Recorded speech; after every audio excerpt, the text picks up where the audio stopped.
Hello all, I'm Reshma. ఎండు రొయ్యలు గోంగూర ఎప్పుడన్నా కలిపి వండారా అండి? ఆ టేస్ట్ అయితే చాలా బాగుంటుంది కదా.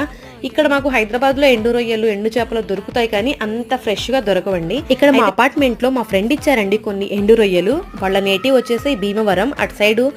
సముద్రం నుంచి వాళ్లకు ఫ్రెష్గా ఎండు రొయ్యలు, చేపలు, పచ్చేపలు అన్నీ బాగా దొరుకుతాయంట. సో తను ఇచ్చారు కొన్ని. ఇచ్చినవన్నీ ఒకేసారి వండేస్తే మొత్తం ఒక రోజుతో అయిపోతుంది. కాబట్టి నేనేం చేస్తానంటే ఒకసారి గోంగూరలో వేస్తాను, ఇంకొకసారి బీరకాయలు కూడా వేస్తాను, ఇంకొకసారి టమాటోస్లో వేస్తాను అనమాట. నాకు ఫ్లేవర్ ఉంటే చాలు, ఒక ముద్ద ఎక్కువే తింటాం అనమాట. సో నాన్ వెజ్ లవర్స్ ఎవరైనా ఉంటే ఆ స్మెల్కి కానీ ఆ ఫ్లేవర్కి కానీ ఒక ముద్ద ఎక్కువే తినేస్తాం కదా. సో నేను కూడా అలానమాట. ఈరోజైతే గోంగూరలో ఎండు రొయ్యలు వేసి చేస్తున్నాను. దీనికి కాంబినేషన్ అయితే నేను చపాతీతో తింటాను. చాలా బాగుంటుందండి, వండటం చాలా ఈజీ. అండ్ ఇది ఇంకా సముద్రం నుంచి వచ్చిన రొయ్యలు కాబట్టి టేస్ట్ అయితే చాలా బాగున్నాయండి.